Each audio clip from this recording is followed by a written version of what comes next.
Wambuziza. Is mature age entry equivalent to USCE? Answer you know Jibanzizim. No. Yes. Mature age entry isn't equivalent. Isn't exactly equivalent to senior 6 or to USCE. Wabula is direct entry. Bagameji. USCE, there are two principal passes, there are direct entry. While mature age entry is a separate pathway. Yes.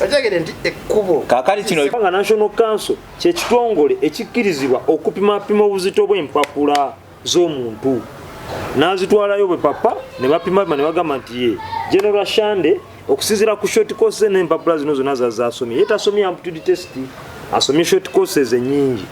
Ebbaluwa yino ekakasa nti ddala ebipapula ebino byenkanankana ne senior 6. Mathias Walukagga n'akwata empapula ye oba aptitude test ye n'agitwala mu kitongole kye kimu ekya National Council for Higher Education ne kipima ne kimuwa ebbaluwa yemu ne kimulaga nti yadde tupime na aptitude test yo egwanira okubeera nga senior 6 oba equivalent esobola okuyisaawo. Kati ntunulira katono ntunulira context eri ebbaluwa eva mu National Council tunulira byotuteyo gwe. Buli omu yatwalayo bibye. Lwashanda atuteyo bibye, Walukagga atuteyo bibye. Naye National Council ejjayo ebbaluwa yemu eraga nti gyewadde Walukagga gyewadde ne Lwashanda. Njagala ng'owunzika ekintu ekyo nakinoonyerezaako, and this is what I got. National Council yabadde ekakasa butuufu bwa bbaluwa nti si kikyopoli oli yatula mature age entry. So era tebagituteyo nti National Council ekakase nti Walukagga ali kukyufu nedda, wabula omugaso gwa National Council gwadde ku approvinga nti Walukagga alina mature age entry. Wasegedde negwa kiri ate kyoli mu kongerezaako si mulimu gwayo. No, gwe mulimu gwayo so. Mu byobufuzi era okusinga tulabyeko abantu b'ennyale mu bangi nga bataganjuddwa mu byobuyigirize. Tujjukira ne waffe Luweero Haji Abdul Nadduli yagibwayoko n'asuwa ekyo ekisanja Kiramba n'agenda e Bugema n'asoma. Kaakati abannopu bwe batayinza kwogera mazima ku mature age entry kubanga gavumenti yo bwe yali erambika bulungi obuyigirize omuntu bw'alina okuwaayo mu bimu ebimusabiddwa temwali musibo mature age entry. Era Walukagga na bana abanuupu baleme kupalaapalanya. Ebbaluwa gye bakuwa oyogedde bulungi tiriringa ekkuba eri kuteekateeka okugenda wali mu ssettendekero eya National Council of Higher Education certificate gyekulaga ekugamba bwe bati certificate of completion of formal education of advanced level standard or of its equivalent. Okitegedde? Nedda wano wansi nekugamba the Parliamentary Elections Act. Owulira? I certify that Walukagga Mathias, who was born on the 2nd of January 1975, has satisfied National Council for Higher Education in consultation with the Uganda National Examinations Board that he has completed formal education of advanced level standard or its equivalent in that course. Nzira mu Luganda. Babadde bawa oyina olupapula lwa Walukagga lwa gundi olwa Electoral Commission. Kakati nze fiki bataddeko fiki linda kusoma weze uliriza fiki soko leka fiki soko simbe wakati katini fiki. Do you know the responsibilities and the duties of the National Council of Higher Education? Wakanya nti mature age entry etwaliwanga advanced osegera bulungi ekiwa eri advanced nga pathway but it's not advanced nga qualification. Fiki nkusomedde National Council of Higher Education oluzungu olutegedde bulungi. National Council of Higher Education ekkiriza nti Moli kye yakola mature age entry mu butuufu bwayo nti si nkyupuli.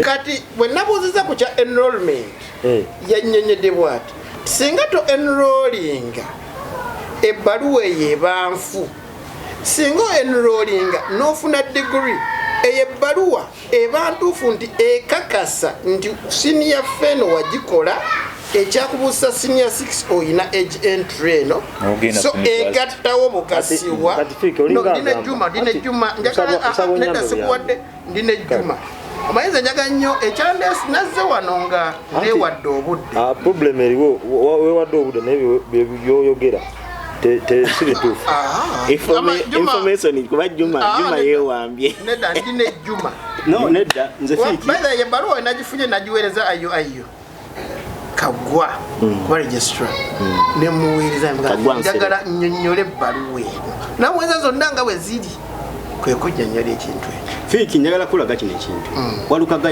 yali azaamanyiziddwa decision gye baateekinze muyinza okiraba no ng'ekiri light ebyakatyoka ebyokuna byekalolinze ova okumudyalaze president kyaliwo ko 26 badinominating nti waliwo gwe badinominating eba yalimu kyoba nsabye ebbaluwa eyo weebaawo waliwo gwe badinominating ebbaluwa jimbe nempa page eyokubiri kwa page ziri 3 waliwo esooka eyokubiri n'akatini Fiiki lwakuba nti eyokubiri njagala eyokubiri bwe bwogimpa nja kukalaba ndowooza yeeyo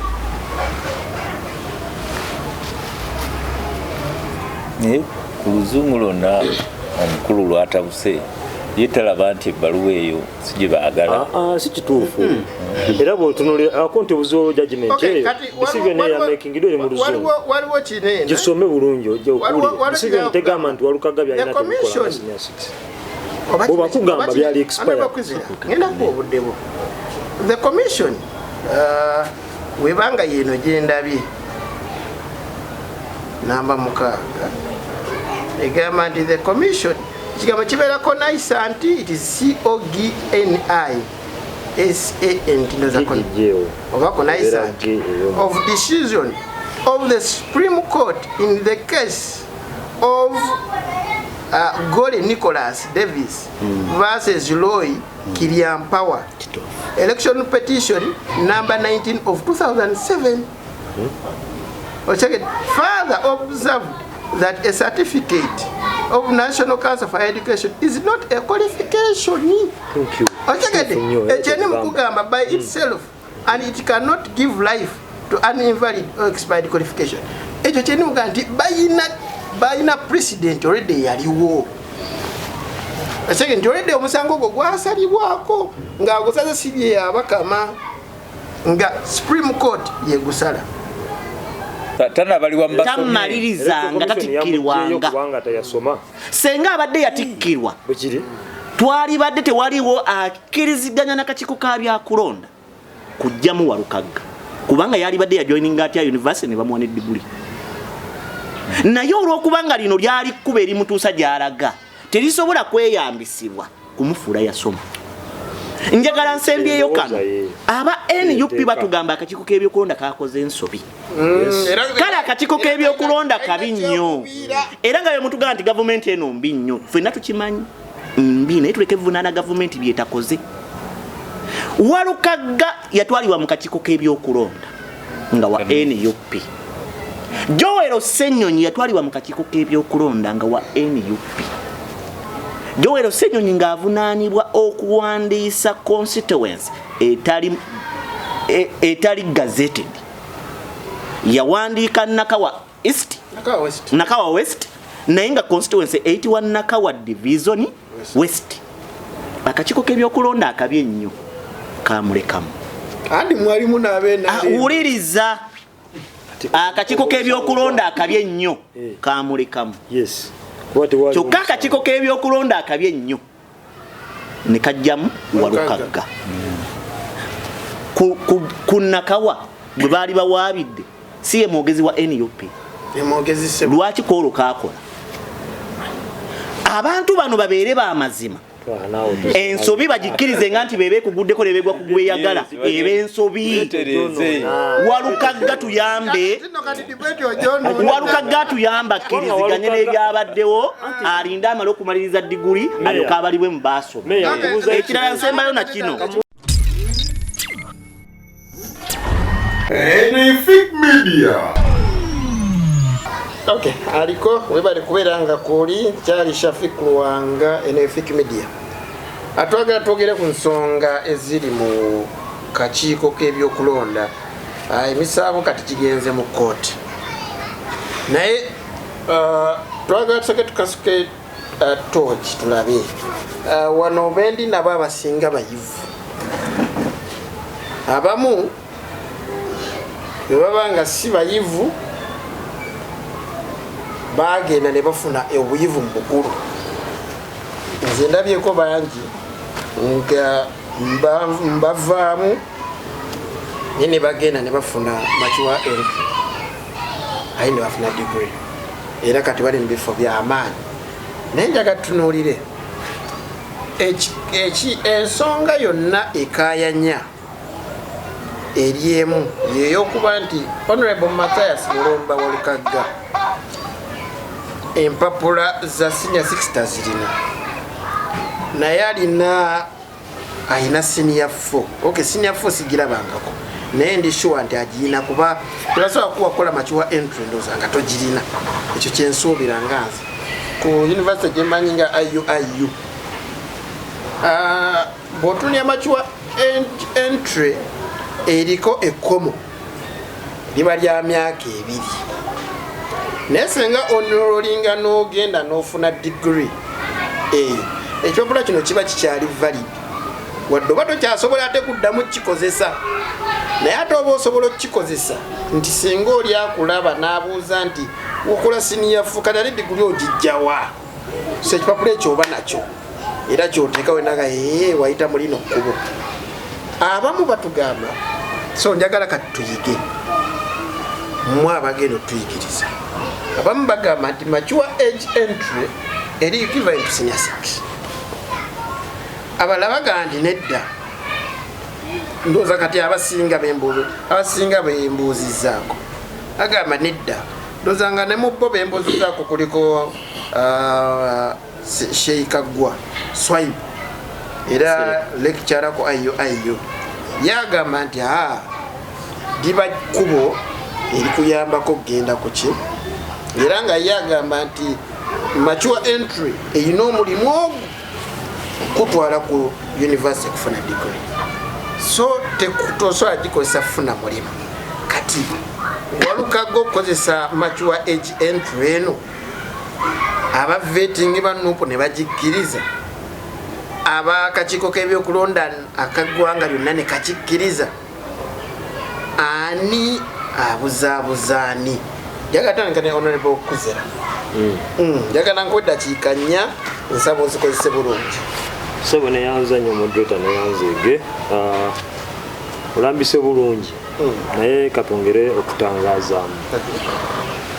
Okusookera ddala si kituufu nti mature entry oba aptitude test eyo teri equivalent ku senior 6 certificate, kubanga ekigifuula equivalent kwe kuba nti buli lwoba nga oyagala ogenda okukola degree mu university oteekeddwa okuba nga oyina either senior 6 certificate oba ekyenkanankana ne senior 6 certificate.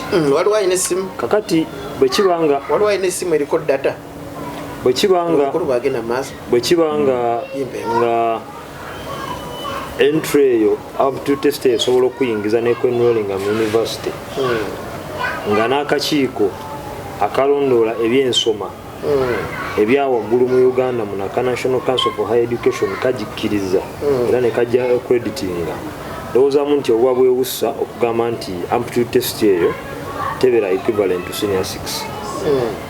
Ekyokubiri, ekitongole wano mu Uganda kyokka ekiteekeddwa okukakasa nti ebiwandiiko by'omuntu byenkanankana ekyo kye basaba oba bituufu kyekitongole ekya National Council for Higher Education. Era ne UNEB teina buyinza bupimapima mpapula zo. UNEB kitongole ekiteekerateekera ebigezo. National Council for Education ekola ku universities. Anti ngambe matendekero gawa. Then UNEB ekola ku senior 6 ne wansi ne bya matendekero gana. So ebera part of this okumanya. Naye National Council kye kitongole ekikakasa nti ddala omuntu ono yadde teyasoma senior 6 naye kino kye yasoma kyenkanankana ne senior 6. Nkwe ekyokulabirako. Jeno Emmanuel Rashandi bwe baali bagamba nti tiyasoma diguri yaleta ebbaluwa ye eya mukyaka gye yafuna ng'amagye ga UPDF tegana na kufuuka UPDF gakyali mu NRA n'agitwala mu National Council of Higher Education. National Council n'egipimapima ebbaluwa eyo nga esaanidde okwebeera equivalent to senior 6 era General Emmanuel Rwashande yebbaluwa yemu yayimiriddeko okulanga petition ye Ssekikubo gye yamuwabira. Naye nedda ekyala Shande nsaba kyo kiveewo kuba ye yamala n'asoma n'atuuliriza yalina diguli kati obuzaabuza abantu mbuuza lwaki bwe yali atwala empapula ze mu okwesimbawo yatwalawo diguli yali amaze otikkirwa yayita naba kutikkirwa bwe batwalayo petition mu kamyufu KNRM yayita natikkirwa.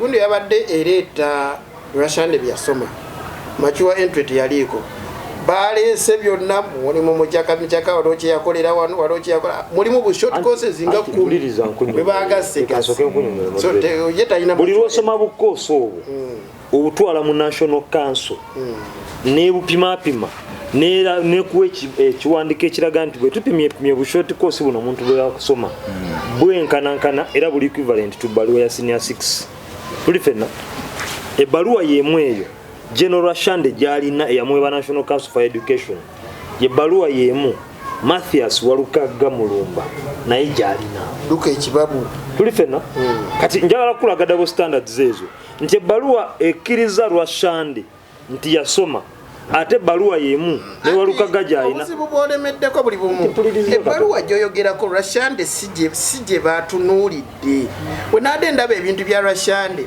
bagase bu short courses temwabadde mu machuwa entry moderator uliriza nti ate obuzibu goli muteeka mu machuwa entry mu Rashande uliriza nti sigament Rashande yasoma machuwa entry hold on ate goli mugiteeka mu nti ekya Rashande kifanagana ekya n'ekyono anti kankunyonyole otegere muntegere nyangu uliriza katono njagala nkutegeeze kino bw'okwata essimu yeeno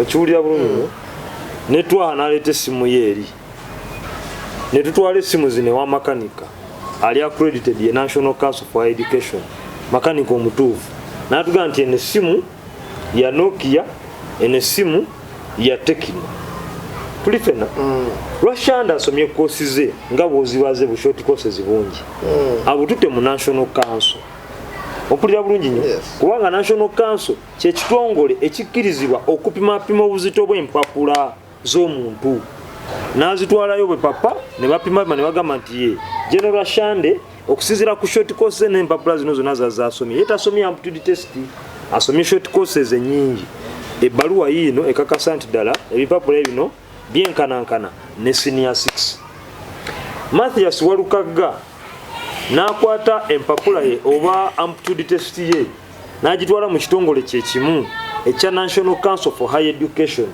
nekipimapima nekimuwa ebbaluwa yemu nekimulaga nti yadde tupimye na aptitude test yo egwanira okubeera nga senior 6 oba equivalent esobola okuyisaawo kati uliriza katono ntunulira context eri ebbaluwa eva mu National Council tunulira byotuteyo gwe buli omu yatwalayo bibye Rashande atuteyo bibye Walukagga atuteyo bibye naye National Council ejjayo ebbaluwa yemu eraga nti gyewadde Walukagga gyewadde ne Rashande. Njagala ng'owunzika ekintu ekyo nakinoonyerezaako and this is what I got. National Council yabadde ekakasa butuufu bwa bbaluwa nti si kikyopoli oli yatula machuwa age entry so era tebagituteyo nti National Council ekakase nti Walukaga ali kukyufu banedda wabula omugaso gwa National Council gwade kwa approvinga nti Walukaga ina mature age entry wasegedde negwa kiri ate kyoli mukongerezaako si muli mu gwayo gwe muli mu gwayo so what is the role of the National Council for Education is to verify documents kati kankubuze ekibuuzo oyinza okutwalayo mu National Council nti oteye ebbaluwa eya senior 4 negamba nti ya senior 6 ddala njagala nnyo okoze ki oyinza otwala ebbaluwa mu National Council eya senior 4 nekugamba nti ya senior 6 no nganda wotasobola atwala mature entry nosaba omulimu anti tetuganye mature entry tesaba mulimu it is a qualification uliza katono anti kati oli mu kubyawula obwe mu P you see waliwo guidelines fiki nti guidelines very clear nti omuntu ayagala okwesimbawo ku kifo ky'obwayi mu P oteekeddwa okuba ng'olina senior 6 oba ekyenkanankana senior 6 tuli fenna bw'omala okubeera n'ekyo ekyenkanankana ne senior 6 kiri eri ggwe it is incumbent upon you the holder of that document to verify nti eyo document gyenyina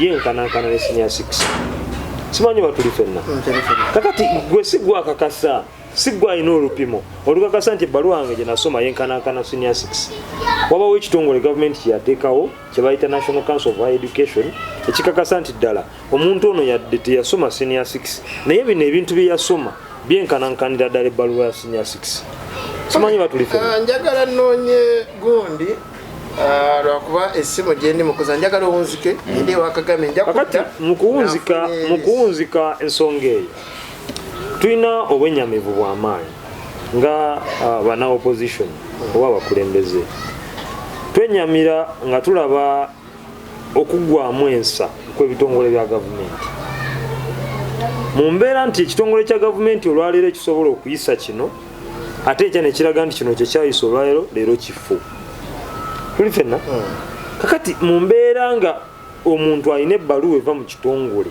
ekiri accredited ekya gavumenti ekozesebwa ku muntu omu petition nesuulibwa ebbali nerabika nga etalina mugaso era negenda in favor obwoyo gwe bawaabira kyokka omuntu yomu alina ebbaluwa yemu ate nasuulibwa wansi ng'eraga nti kubanga literally tetumanyi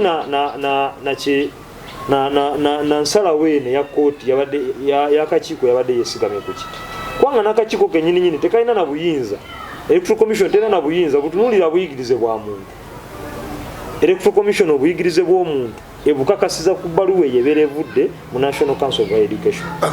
neyanziza njagagenda Honorable Kagame muzikirize mpumulemu katono ngende wa Honorable Kagame. Enefik Media.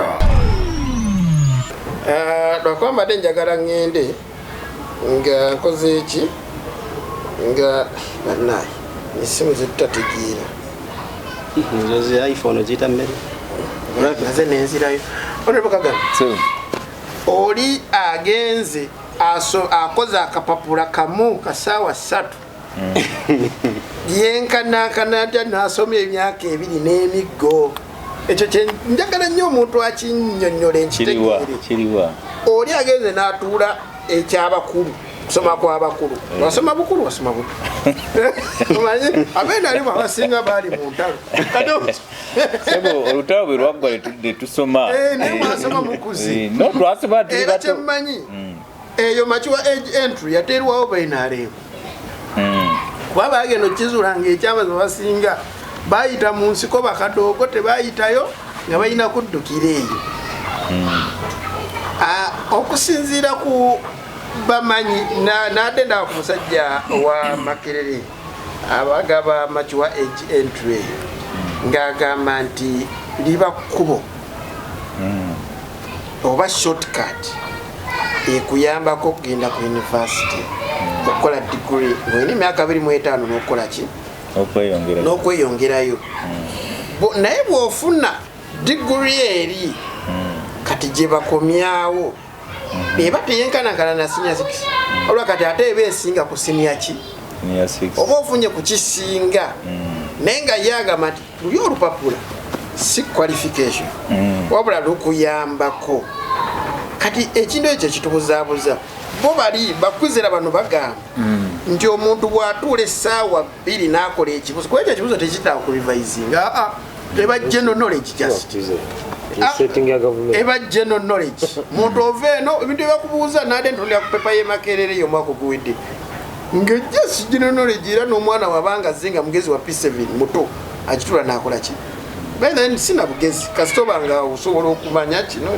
basobola n'okubuuza emyaka gy'olina aye negikulema kuba abo basajja nga BNRM bakweka emyaka njagala onnyongere ku nsonga eno kakati tuli mu byabufuzi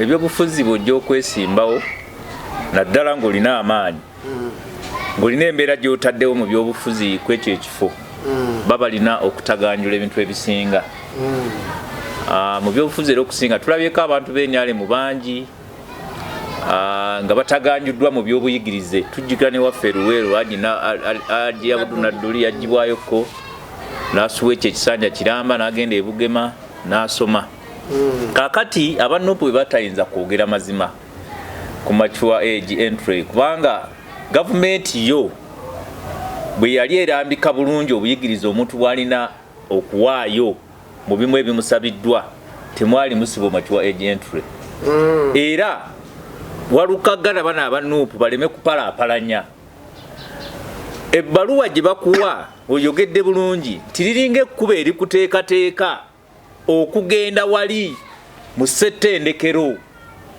okirya ssebo era bw'osoma emyaka 2 ku mature age entry wali e Makerere oba ku yunivasite endala eyo si bbaluwa si gye baagala kati waliwo wano anjagala nkuba ekikwenda okuyambako mbuuzizza is mature age entry equivalent to USCE? Answer you know gye banzizeemu no. Yes, mature age entry isn't equivalent isn't exactly equivalent to senior 6 or to USCE. Wabula is direct entry bagameti USCE ebeera 2 principal passes ebeera direct entry while mature age entry is a separate pathway. Yes. Ajagere nti ekkubo kakali kino ku buyivu bwa kwizera olabukwiza tasobola ekyo kukinyonnyola abantu wano naye yamaze eddakiika ayingidde ne muzange nga tasobola kukinyonnyola nti bw'oyita liri kkuba eri kutwala kubanga woogenda wali ku yunivasite balina okukuteekateeka yensonga ki nti mature age entry ogenda osooka osoma emyaka 2 osobola okukola osooka n'osoma mwaka gumu kitundu oba onootera okumaliza ne bakuwa ebibuuzo balabe nti ddala weeteekeddeteekedde wali ku lusozi lw'ogendako olwa yunivasite okiwulira ssebo so walukagga yapapirira ng'era omulembe nti twafuna ekizibu Bobi Wine bwe yajja yateekawo embeera y'okupapiriza abantu baffe ku bifo bye beegwanyiza okimanyi nti yali tateekeddwa kujja mu politics yali mu ndongoze gye yafubutuka Kyaddondo East ne wabaayo omusango kantinti ne bamuggyayo n'abuguumirira najja n'ayingira palamenti kulaba kupapirira ayingidde palamenti agitabudde emyaka 2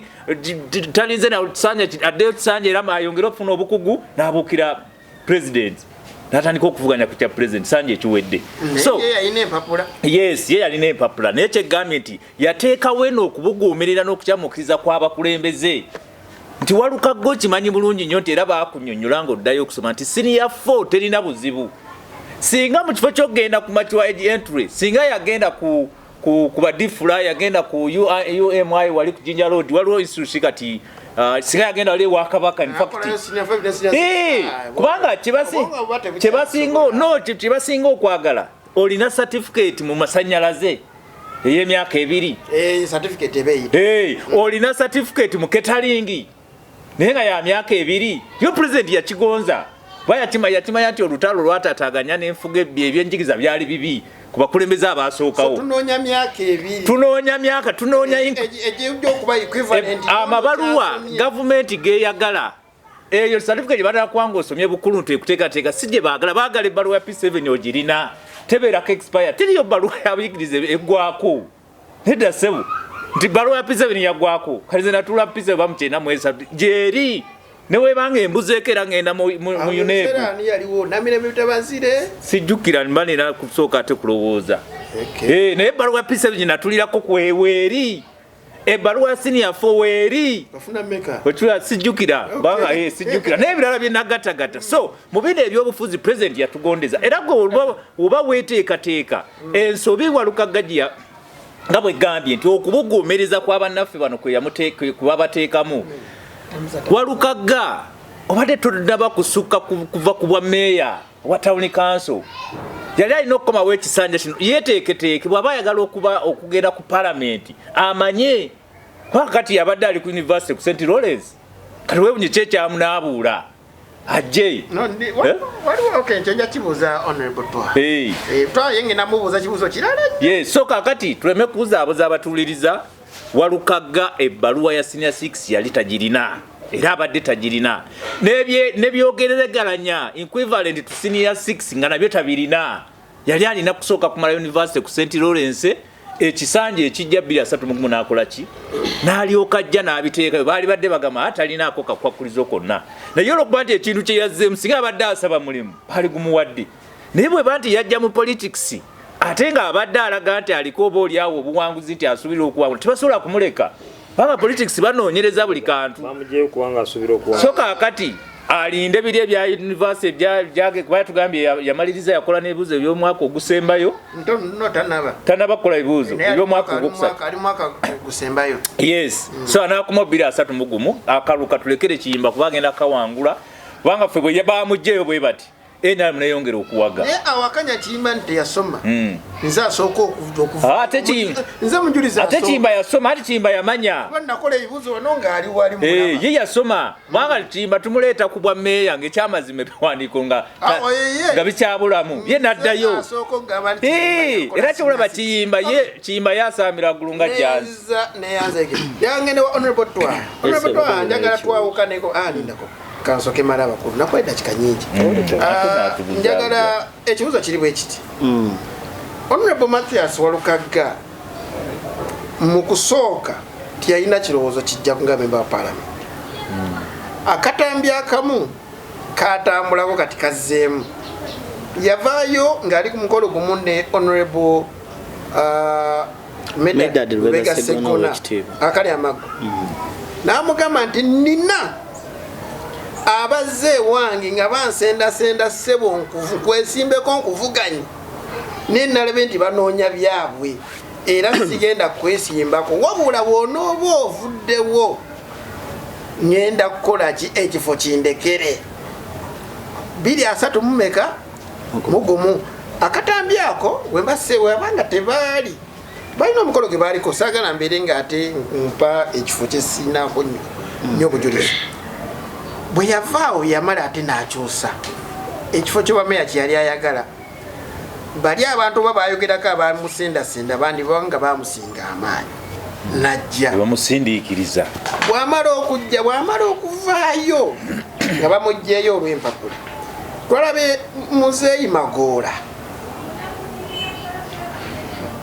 muna NUP gwe bamakadi noza katakyali wa NUP naye ng'akakasa ndi wa NUP olw'ensonga abakulu mu NUP bamugamba ajjeyo empapula kuba baali balina essuubi nti Walukagga bajja mujjayo kuba talina mpapula ebigambo byavudde mu Magoola era Magoola ennyini akakasa nti nagamba abakulembeze singa bamugjayo tugenda kukola tutya kigendo jjeyo empapula naye sirika ensonga eyo ndowooza nsinze nzeke yawulidde kati bamuwadde okisoko bakoze eki so ensonga eno aba NUP tebannavaayo kubaako kye bajoogerako kuwakanya bigambo bya Magoola bibyo bikyali awo kati ffe bye tulina ebintu bino byonna obijjamu ki mulumba Walukagga bandi banga bamumanyirawo kiki ekiriwo okusookera ddala njagala tuddeko emabega kuwotandikidde nti Mathias Walukagga Mathias wa mulumba Walukagga yakola endagaano wakati ne bannaddiini wakati n'abakkiriza mu buwangwa n'emyoyo egitalabika endagaano nga yakwogerya mumwa mu mateeka ga Uganda Gentleman's Agreement ekkirizibwa Walukagga yali ku mukolo ogumu n'owekitiibwa Medard Lubega Sseggona gwali gwa masanyu ye mwennyini n'agamba waliwo abamupikiriza okujja ovuganya. Walukagga n'addamu n'akuba ekirayiro kye kimu nga kitaawe afudde ng'omulambo guli mu tenti awo bakatugambe nga guli mu luggya n'agamba ye tasobola kujja kuvuganya owekitiibwa Medard Lubega Sseggona yadde nga waliwo abamusendasenda naye baamala okujja ye mwennyini ku lulimi lwe n'agamba ye yatumibwa principal. Ekyo saakiwulirako. Nze nkyogedde yakiwulira. Ekyo kikyoze ekyo si. Nze nkyogedde eyakiwulira. So Enefik Media.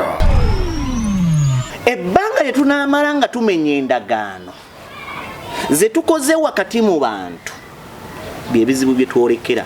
Tuyinza kuba kirayiro ng'omulambo gwa kitaawo guli mu luggya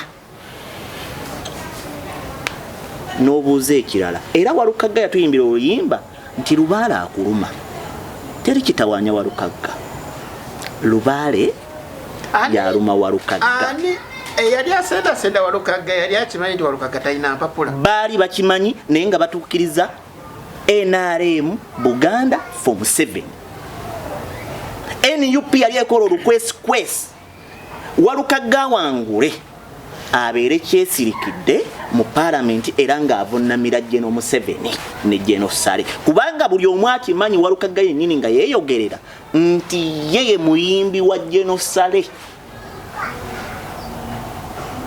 nga kiyina ebikusika emabega oba munda bikyali kyogerako. Aba NUP abatugamba nti bavetinga nga balina n'ekigambo kye bagamba nti bascreeninga. Screening etegeeza ki? Bakutunulira mpaka mu byenda. Kaakati balina obusobozi obutunula mpaka mu byenda. Baba buyina kitegeeza bali mu kkobaane. Okunenya NUP oginenya abavetinga. Lwaki ate akakiiko k'ebyokulonda ko kali kuki? Akakiiko k'ebyokulonda ki? Kubona kukamuyisa. Empapula z'ogenda nazo mu kakiiko k'ebyokulonda zo kwe kakitikingira. Abatwala ya P7 yokka. Bali mu buze ya S4. Ne bamubuze ya S6. Baamala ogiwaayo bagijje ku Nasso oba wabbo balina kunominatinga. Tebalina budde bunoonyereza. Sibe bavunaanyizibwa. Yensonga lwaki mu tteeka balekawo akawaazi nti omuntu amaze nominatinga gwali mu area eyo mwagenda olonde bwaba mwavuganya okkirizibwa okusaba ebiwandiiko bye yakozesezza oba ebimukwatako byonna bye yakozesezza okumunominatinga. Babifulumya. Gwe ne bw'oba wabijje ku NASA akakiiko k'ebyokulonda kakunominatinga. Ne bwe njagala ffenna twogereko twawule ebbaluwa ekukkiriza okujja ku mukolo n'abakuwa akatebe. Benkuwa ebbaluwa ekuyita ku mukolo wabeera wayina okwaniriza okuwa akatebe wootuula. Ebbaluwa ya Walukagga emuwa kkubo okugenda mu university n'emuteekako n'ekkomo nti olina butabuuka myaka emeka. Kuba ebibuuzo bye babuuza mu baba basoma obukulu ekisookera ddala osobola okusoma Oluzungu. Bw'olusoma osobola odduvuunula. Ontegedde. Bw'okiyita bakuwa ebbaluwa ekukkiriza okugenda osome mu university naye tebakuwa S6. Kati nga gy'ogenza okusoma olina osooka osoma ekkoosi eyo gy'ogenza oba diguli oba dipulooma.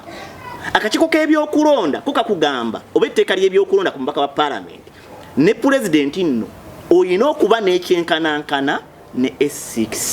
Naye nga ffenna tukimanyi bw'omala S4 olina osoma S5 mwaka mulamba n'osoma S6 mwaka mulamba gy'emyaka emeka.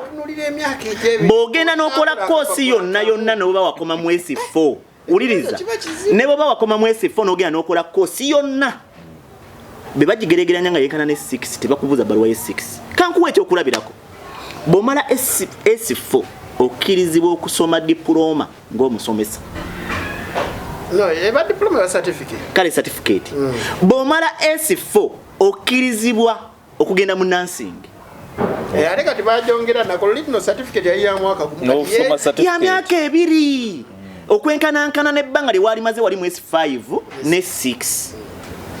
tuwe ebyenjigiriza ekitiibwa tujjewo obwagazi okubikka okutegeera kwaffe yadde Masias w'opposition waliwo omukisa kuba NUP kale nga Medad bamukyawa nnyo okuwa omulala kuba si yali yasaba yekka beba basobola okujjawo yali yasaba Kampala district ne bamuwa gy'ataaveetinga nga bonoga nti ovuganya kuba president ya Uganda ne bakulonda kuba president ya Uganda ne bakulangirira Tanzania nga gwe president gy'otaasaba era gy'otavuganyangako oŋŋamba otya nti Magula yaliwo Owekitiibwa Medad yaliwo n'abalala kale Owekitiibwa Medad mwali mwamukoowa nnyo nene kino mukiyige nti omuntu osobola okuba tomwagala naye ng'omwetaaga atolina kyakkola nga tolina kyakkola goddire ekintu ekyetaagisa ebisaanyizo obitemereko ettaka olowooze nti abantu bonna bootwalidde atalina busobozi bonna bagwabo ani agenda okikkiriza ani ayinza okukkiriza nekino kankyogerere wano Owekitiibwa Masias Walukagga ye mwennyini bwe bujulizi obusooka yali ku mukutu ogumu ng'ali ne kwefu ye mwennyini ne yeeyogerera nti be yamala A4 teyaddamu kusoma ebbaluwa ye mwennyini baba ajogerako agamba bamugamba talina buuka myaka emeka nga tanna joininga university tagamba nti bamugamba S6 wabula agamba lyali kuba erimutwala mu university asome era emyaka ebiri begyali weddeko nga tajoininze university ebbaluwa baali gisazizaamu oba yali badde eweddeko naye ebbaluwa eringa passport tugambe ey'akatabo bebakabikkula ne kaggwako ku lupapula olusembayo oba okyasobola odutambulirako bebakaba tikannaggwako naye boogenda n'okomawo ne bakoonamu nti kaweddeko tosobola kuddamu kukozesa passport eyo kati Walukagga aleke tumalira biseera nebino byagamba mbu yajulidde leka mmaleyo naako buli muntu yenna asiriwazza bannayuganda n'okubalimbalimba nti Walukagga akyalina omukisa ogubeera mu kalulu tamanyi bumanya leero ennaku z'omwezi 12 yajulidde nga 11 kooti egenda mu liseesi nga 15 oba kituyinza okuyita oluwummula nga 15 uliriza eridda mu mateeka nga January 15 mu mateeka January 15 lunaku lwa kuwummula lumyuse lwe tugenda olonda president uliriza nkunnyonnyola ekyange eridda nga 16 January ng'okulonda kuwedde ekirala eyajja mu Masias Walukagga mu kalulu mulamuzi wa ddaalaaki Simon Byabakamu yagenze ejjulirawa teri mulamuzi asobola kusazaamu kya mulamuzi mukulu mu High Court n'asazaamu ekyo okuleka okubuguyaza abantu n'okubatonderawo embeera ey'okubawa essuubi eritaliiyo abannuupu mulimu Buganda for Museveni yensonga lwaki abantu bonna be mwawa kaadi wano bonna babuusibwa muli bannabbosa n'abalala ng'ab'enkizo weebali kampumulemu nzijene Honorable Juma manyo okuba ntoli mu parliament nga tuli mu bifo ebyo nga tuli abasajja bali mu kugatta mpapula goyine empapula oli waneeno oseka busesi oli wano kubawolereza ngoma ekintu byonna nze ekinnuma ku Majuwa entry kyenjagalako kiri kimu nti eyamba omuntu yenna nako omusini yafuna ebigaana abasobola okukola ki okudda naye ekinnuma kweye okoola olupapula mulundi guno oli kuŋŋamba nti yenkanankana ne yasoma emyaka egi tekisoboka Juma Fiki kati njagala ompe fact kakati okusookera ddala njakwebaza bannayuganda batugoberera ku mukutu guno Fiki njagala kujjukizaako nali nkola submissions zange wano ezimu emabegako nzijjukira nakugamba ku musajja gwe bayita Gamal Abdul Nasser General Abdul Nasser Gamal Abdul Nasser kamuwaniki General Gamal Abdul Nasser yaliko omukulembezi wa Egypt yagamba nti tosobola kuzimba ggwanga n'oyasama n'olokompoka n'ojoboja nti ggwanga lirimu emirembe nga temulimu bwenkanya okitegedde yagamba tosobola kuzimba ggwanga gwe n'oyasama n'olokompoka n'ovukola ki, you are bluffing when there is no justice in that country. Yagamba justice is a foundation of peace. Gwe bw'ogamba nti mu ggwanga mulimu emirembe ye justice ne democracy byebimu. Kati ekyo ontutte walala, but ndi ku bintu ebi batambulanga balongo. Justice and peace. Ekyakoleddwa ku mwami Mathias Walukagga kiddeyo ku nsonga ya justice ey'obwenkanya. Bw'obikkula ebbaluwa eya National Council of Higher Education certificate gyekulaga ekugamba bwe bati: certificate of completion of formal education of advanced level standard or of its equivalent. Okitegedde? Nedda wano wansi nekugamba the Parliamentary Elections Act. Owulira?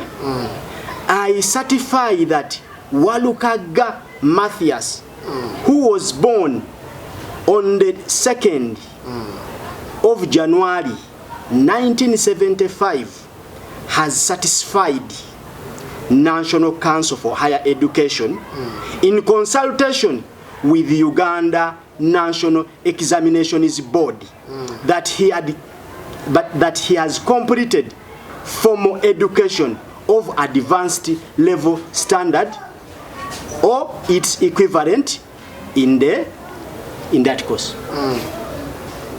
Nzira mu Luganda. Babadde bawa oyina olupapula lwa Walukagga lwa gundi olwa Electoral Commission.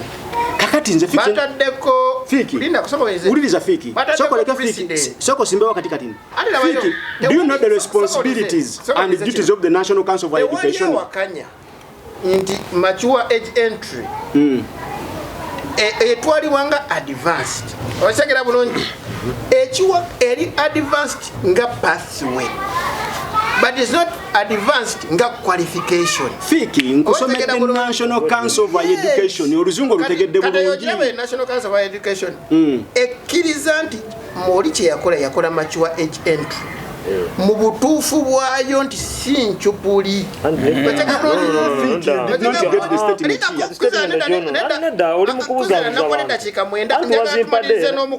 Anti Juma kyakuwa kituyamba nnyo ffenna kikozi gwe kyoli mu kugamba olinga agamba nti ebbaluwa ya Mathias Walukagga ya aptitude test temukkiriza kwesimbawo ate nga yo qualification ekolanga equivalent to senior 6 eri equivalent to senior 6. Yes. Ocheka bulungi nga pathway but not nga qualification. No. Fiki. Because ocheka bulungi ndasiwe kiri kana kantu onga kusindikira bato kayina. No nkayina ebalo ebalo ogiraba ya orange siwe kiri wenabadde nzija wano kyenasoosa okukola kukubira Kaggwa wa IUIU mubuuza ku mpapula ezo zonna era yekyanyonyodde yangambye nti yes National Council for Education buli akola mature entry eyina okukakasa olupapula lwe nti si kikyupuli wasobola olugikozesa then nokola ki nogenda but singa bajja no kwizira siriko singa bajja ne bagiwakanya then eyingirawo nekakasa olupapula luno nti kituufu eri equivalent because oba olina ogendako ki eri equivalent naye yaŋŋambye nti eba equivalent nga pathway but not as a qualification. Nedda ndi kubukundi Fiki asubiro najimpa njagala nkuddiremu wano nkusomere buli kimu kyosomawo kituufu era sikiwakanya but it is a pathway ekyo kyenjagala si kituufu bwe kitoka kubo naye mu kaseera nga tunaba ku enrollinga esobola okukoleranga qualification. Kati bwe nabuuziza ku kya enrollment yannyonnyodde bw'ati singa to enrollinga ebbaluwa eyo ebanfu singa enrollinga n'ofuna degree eyo ebbaluwa eba ntuufu nti ekakasa nti senior feno wagikola ekyakubuusa senior 6 oyina age entry eno so egattawo mukasiwa ndine Juma nedda sikuwadde ndine Juma omayinza njaga nnyo ekyandesi nazze wano nga neewadde obudde problem eriwo weewadde obudde naye byoyogera sibituufu information kuba Juma yewambye nedda ndine Juma no nedda nze Fiki by the way baruwa nagifunye nagiwereza ayo Kagwa kwa registrar ne muwiriza njagala nnyonnyole baruwa namweza zonna nga bwe ziri kwe kujjanyola ekintu Fiki njagala kulaga kino ekintu Walukaga yali azamanyiziddwa decision gye bateekinze muyinza okirabano ng'ekiri light ebyakatyoke byekona byekalulinze ova okumunaye president kyaliwo ko 26 badinominating ani nti waliwo gwe badinominating eba yali mwakyo kyoba nsabye ebbaluwa eyo webaawo waliwo gwe badinominating ebbaluwa jimpe nempa page eyokubiri kwa page ziri 3 waliwo esooka eyokubiri n'akatini Fiki lwakuba nti eyokubiri njagala eyokubiri gwe wojimpa nja kukalaba ndowooza yeeyo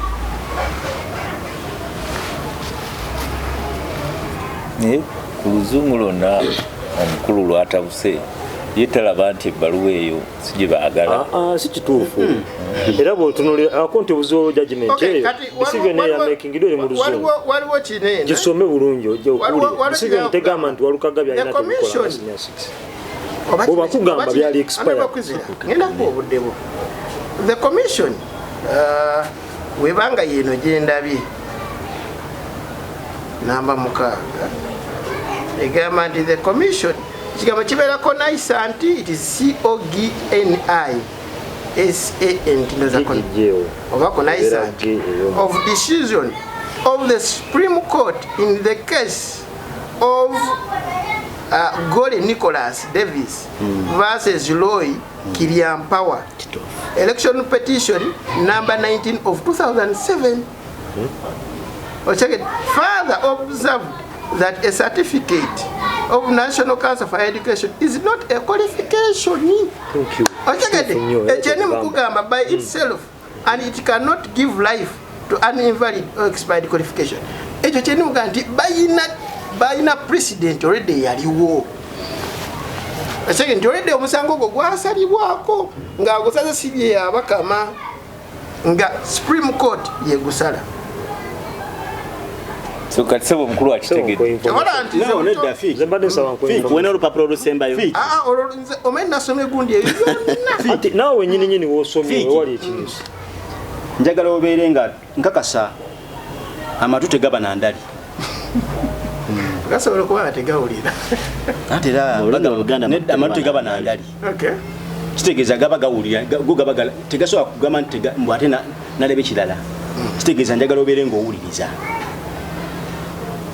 woba ogendedde oluzungu oluli mu kantu kano in consultation with UNEB kitegeeza National Council yagenda okukola decision okusatifyinga oba okukola certificate eno eri equivalent to HSC ekyani ekiwakanya anti kakati toyinza kera ku makyano ngamba nti odinayinga omuntu okwesimbawo nga lesa equivalence it is equivalent as a pathway but not a qualification. Sebaluwa. Okay. Sebaluwa ya buyigirize. Juma. Omuntu agenze wali atudde essaawa 3 avudde mu nnimiro akoze akapapula. Gwe in your normal senses nga Juma nfenano tukumanyi gwe musomi w'ebitabo. Nga sinti oyagala kuwana kibiina oba sinti olumiriddwa nnyo. Osobola okuva eno gante akapapula kakoza akatitaaga na kusoma bitabo kali kifale Fiki I give you an example Audrey Lwabo omumanyi yasomera masters ze yasomera Bungereza nali nsoma akatabo ka Audrey Lwabo yagenda Bungereza mu kirasi okusoma ng'omusajja omukazi yali abasomesa byali bya entrepreneurship eyamusomesa ng'omukazi talina wadde baluwa ya senior ki eyakola ki omukazi yamusomesa entrepreneurship ebungereza nga talina wadde baluwa eya senior 4 wadde ya P7 wadde ya senior 6 kinagala okulaga nti omukazi asomesa mu university osobola okujinga bwe atuga nti omuntu asobola okuba teyasoma naye ng'alina obusobozi obukola addeyo mu luyimba lwa Walukaga azeeyo tonnaba kukirika palamenti bannagituusa kudda mu kuteesa mu Luganda palamenti bannagituusa etteeka balikyuse tuwuzika n'eri ensonga eya mature age entry mature age entry Fiki kankuwe ekyokulabira lwakuba nti eno issue tetuyinza girambulula unfortunately right now even ne issue eri mu kooti kati fiki kyenjagala okulaga nti however much nti Mathias Walukaga bamugjeeyo okay agenda kumaliza inda however much nti Mathias Walukaga bamugjeeyo mulemere okudda bano bakagame ne babalaata bano bagundi manya ono kwe ani ono munne ali nowe bamugjeeyo waswa ne kato ne babalaata okay kapomolemu anja afika nkomyawo ngenda kukomyawo ni bwata maliriza afunyemo olungu bangu babadde yeewambye kikemwemu then ensonga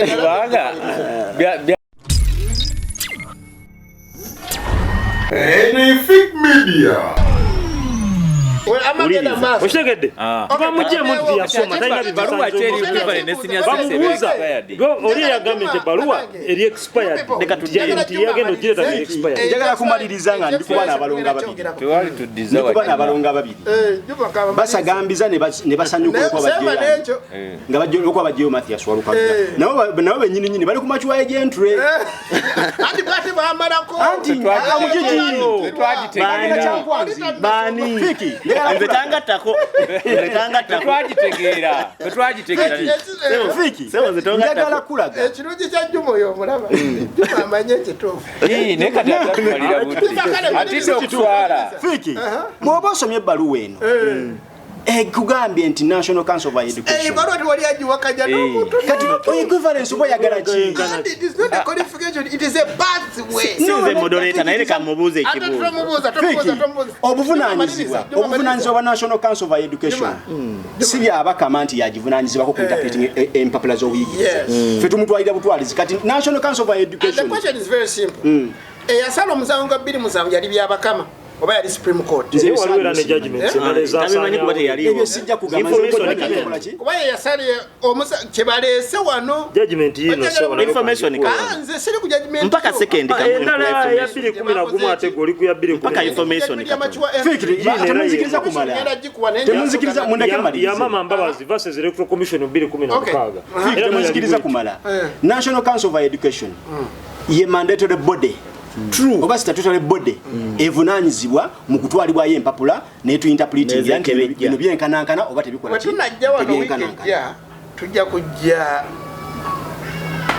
ne either musomesa oba professor if you get a chance ajje atunyonyole fenna wano kuba ensobi gye nakoze nti bannyonnyodde nzenzeka ate fenna abali wano abakubaganya ebirowoozo ate naye tonyonyolekeka tuyina munewe bannyonnyodde saawa kajemu n'eki wabula fenna abali wano tuyina ekizibu kimu nti twandibanga buli omu alina kyeyandiyalina obwagaziwe naye nze nkuwadde ekituufu ekituufu ebbaluwa buli omu agiwakanya nti ntuufu tagiwakanya ekakasa machwa tiyayitayo buli omu ategulaza kati information katono but it is not a qualification it is a pathway so nasoka ne kwizera edakika egenda kuba emwemu ngende ku nsonga endala kubanza ntandike kati nze nyina ekibuuzo kimu ndozera ffena kyekitutawanya wano ekibuuzo kiri nti Walukaga bamugje oba bamudenominatinze kubanga obuyigirize bwe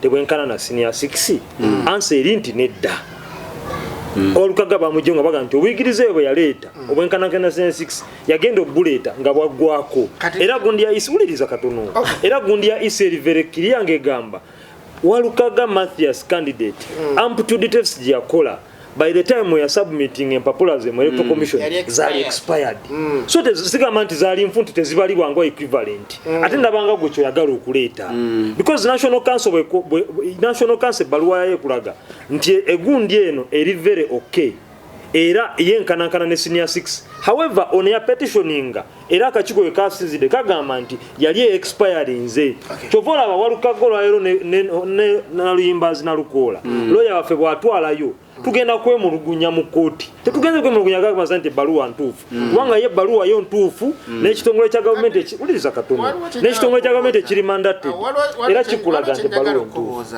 kati nze ogenda kumbuza naye kamalize kano era ffe ekitutwala mu kooti kukakasa nti ebbaluwa eyo Walukaga yagenda ogamba nti atandise enrollment mu university baluwa nesigala nga eri valid nti nabuuzizza nti ebbaluwa eyo eggwako ne baŋŋamba we bati kituufu eggwako singa tokola ki naye ne baŋŋamba bwe bati nti bwe emyaka ebiri wegigwawo nga tonnagikozesa eba eweddeko naye senga ogikozesa n'ogenda mu maaso eba ekyaliko ne eba ekyaliko on only one purpose nti singa omalako n'ogireeta yegatta this gap oli okulaba nti yali musinyafo yayita wano kati labayo already eba expired nti tosobola gikozesa kati for example singa Walukaga akireta akyogera ku siyakireta singa akoma enkyokusoma oba Mungu n'amugerera n'afa abasomye abatafunye degree kubanga batanafuna qualification abatasomye kitegeza tayina qualification ya degree njogera tayina path ayina path tayina qualification nsaba mpe yakanachi kamaliriza campus ko nsonge jagala abatulaba baffe bategere ekintu kino Mathias Walukaga Mulumba duka ekibabu tebamu denominating nti kubanga tayina busti yasoma wabula it is expired kubanga obagamba nti egundi yeyo aptitude test yatwalanga equivalent nti ali expired olwalero national unity platform egamba omukulembeze waffe ebbaluwa ye yali tenaba kubeera expired kuba yali yamala okwenrollinga mu university kati kooti enkulu kyegenda okututaputira tulawo wadala yali akola kwizira eka yabona kwizira munyenyeri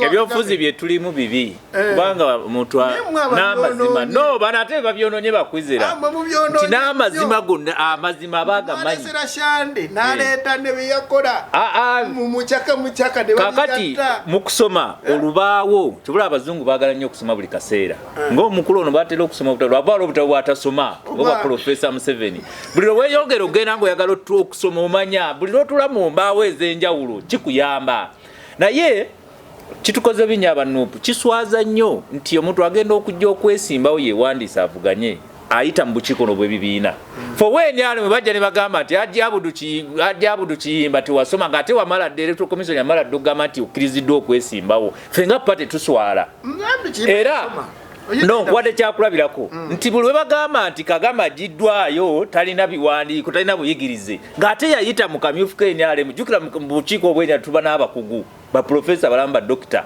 mwamuyisaawo mutyanga talina buyigirize bukolaki bwenkanakana na senior 6 kakati ne tuddayo mu kakiiko k'ebyokulonda akanuupu twakalabirawo kasuka ne kagaba kaadi ezitaliiyo ne bawa abantu kaadi ne baselebrating ne tugana akakiiko kano mu butuufu tebateekeddwa kubeera kakiiko ako basebuufu n'abalala nga kakiiko kugamba kakibugwe kakati bali tukyatadda mu kusooka okuwa abantu kaadi ng'ate ne bazibajjako kali tuzze mu byobuyigirize kakati Walukaga yayitawo atya nga mumanyi NRM jo yabadde ku UNEB ng'akaabira ati kyenkugambye nti fenge ebibiina tuswala lubaga nti oweni ali mutumujjeyo netuga yayitawo atya okujjawo Electoral Commission emukakase so kyabuswavu nnyo obukiiko naddala obwa nuupu n'ebibiina ebirala temukkiriza muntu kukoza abantu muleke bakozese kyanse omuntu aba yagenda ku ssomero n'asoma afunemu ekyo nti yamala ebiseera nagalanakulaki so Walukaga teyasoma badde talina buyigirize bwenkanankana na senior 6 we yajjidde nati yapapye kyenagambye nti Bobi Wine yabateekamu ekintu ky'okupapirira tasi tebagala kumala kweteekateeka tebagala kubeera nga Museveni yasooka kubeera mu bukulembeze mu masomero ntale yasoma bwe tutandika ti yasoma na bingi nakati era kiyinza bakati ofulumiza obutabo bati wasoma alina obutabo busoba mu 5 yateekwa n'abeera omukulembeze mu ntale najja n'abeera minisita kati pulezidenti so bwe tubanga sebo yasomera entale bw'ogenda entale bw'ogenda embala ayi n'ogenda e Tanzania n'agenda mu university z'e Tanzania zonna yazisoma so alina obukugu obukola ki obumala sikugatta so n'olw'ensonga eyo Walukagga twamulumiddwako nnyo fe yatukoze bulungi nnyo tubale tumutya nnyo mu kalulu ka Busiro amaanyi abadde agalina so kakati ffe era tula kiyimba yongedde n'okunyirira naye ate omukiseera akyagulina obudda tetuganyi era ffe nga NRM kote ekituufu ekiri nti einakuza Walukagga mu kalulu ffe tetumumanyi era ne kote n'ensiti yamujja kote yasoma sebo yes so kakati ng'afundikira Sseggona ajja kumufiirako kubanga Sseggona nada Sseggona naye kasiya muli atani Sseggona ku TikTok obuzina bwazina ne kiraga kiraga kubanga Sseggona ya mu mativu nti artist nga mulasi awangudde Magola agamba nti NUP yakimanya nti kakati awo Magola ng'omuntu NUP muveeyo mu kiwakanyi ne leadership yakyogezawo kati nange nkiwakanyiza ndi nzaawo in fact n'omugezi w'ekibiina abadde kusibye kakati twakirabako Museveni yawa Ssebaggala ekifo yamuwako minisita yes naye n'amanya nti waliwo wagenda omusindika watajja okukola ki watajja kuyita amuteeka mu paalamenti nga balina osunsula balabe nti talina muki kakati ne Walukagga bannaffe bano olw'okuba nti abadde n'obuganzi bandega ate musician munnaabwe bwe batomye mu indasitule y'okuyimba naye akageriko talina mpapula genda kooti eneesalawo era kiyinza obanga nuupu ekirimu yes ng'ekirimu emwejjeko wadde yasome okusookera ddala njagala mpa ekifaananyi ekituufu kiyambeko bannaffe abalwawo okutegeera ebyangu nga Kagame nze soogedde Kagame oyinza okuba ggwe nekwezera senga ova mu kyalo yonna tugeze kannabulemu ng'ojja Kampala bw'ova e Kampala ogende ku kizinga ekimu nga Mijingo oba ggwe ky'osobola okussaawo bw'otuuka ku mwalo olinnya feri oba osobola okulinnya ekidyeri feri n'ekidyeri byawukana nati uliza ennimi za njawulo olinnya feri oba osobola okulinnya ekidyeri naye tugeze ojjidde mu mmotoka yo Kawundo oba Ipsam oba endala yonna bagitikkako n'ogenda mpaka ku kizinga gikola ki ekiddako tekitegeeza nti gye wavudde si gy'olaze olw'okuba olinnya ekidyeri naye wali oba tosobola kuyitawo na mmotoka yo ng'olina okufuna ekikuyamba okubuuka amazzi ago ye muganda waffe Walukagga tetusobola muvunaana butamala S6 olw'ebyaliwo naye tumuvunaana okupapiriza nga bano baamuwa ebbaluwa emuyamba okugenda ojoyininga university n'ayagala agikozese nga S6 abadde n'omukisa ogusooka okumaliriza okusoma diguli ye n'akomawo n'avuganya 231 ng'alina ebisaanyizo olwaleero talina bisaanyizo kubanga tasomanga okubanga oli mu kiraasi osoma ali mu kiraasi asoma tasomanga tamalirizanga tatikkirwanga senga abadde yatikkirwa twalibadde tewaliwo akkiriziganya n'akakiiko ka byakulonda kujjamu Walukagga kubanga yalibadde yajoininga atya university ne bamuwa n'eddiguli naye olw'okubanga lino lyali kkuba erimutuusa gy'alaga terisobola kweyambisibwa kumufuula yasoma njagala nsembyeyo kano aba NUP batugamba akakiiko k'ebyokulonda kakoze ensobi kale akakiiko k'ebyokulonda kabi nnyo era nga bwe mutugamba nti gavumenti eno mbi nnyo ffenna tukimanyi mbi naye tuleke vunaana gavumenti byetakoze Walukagga yatwalibwa mu kakiiko k'ebyokulonda nga wa NUP Joel Ssenyonyi yatwalibwa mu kakiiko k'ebyokulonda nga wa NUP Joel Ssenyonyi ng'avunaanibwa okuwandiisa constituency etali gazetted yawandiika Nakawa East Nakawa West naye nga constituency 81 Nakawa Division West akakiiko k'ebyokulonda akabi ennyo kamulekamu andi mwalimu n'abeena uliriza akakiiko k'ebyokulonda akabi ennyo kamulekamu yes kyokka akakiiko k'ebyokulonda akabye ennyo ne kajjamu Walukagga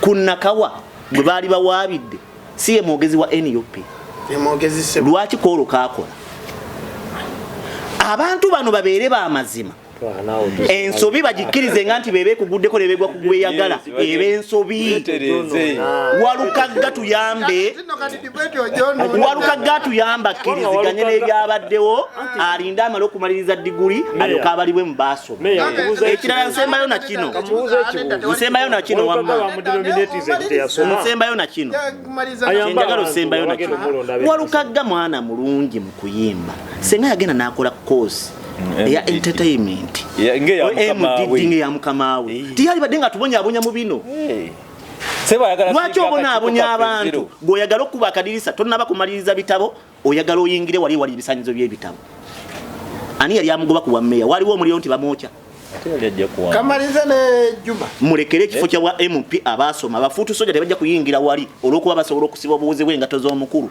nga tebalina bibwandiiko soja baasoma kibuzo kyenjagala okubuuza olunaku lwa leero nina interview gye ndabye ya mukwano go ndowooza kati mukyali ali mukwano gwe kasita yadda mu peeni anti kati yadda mu Peasants Party bapeeni atani tomutegedde PA wa Segiri mukwano go Luswa ndi mingi naye gwe wampane namba ki mukwano go yavuddeyo n'akola statement n'agamba nti ekituufu Segirinya teyayina mpapula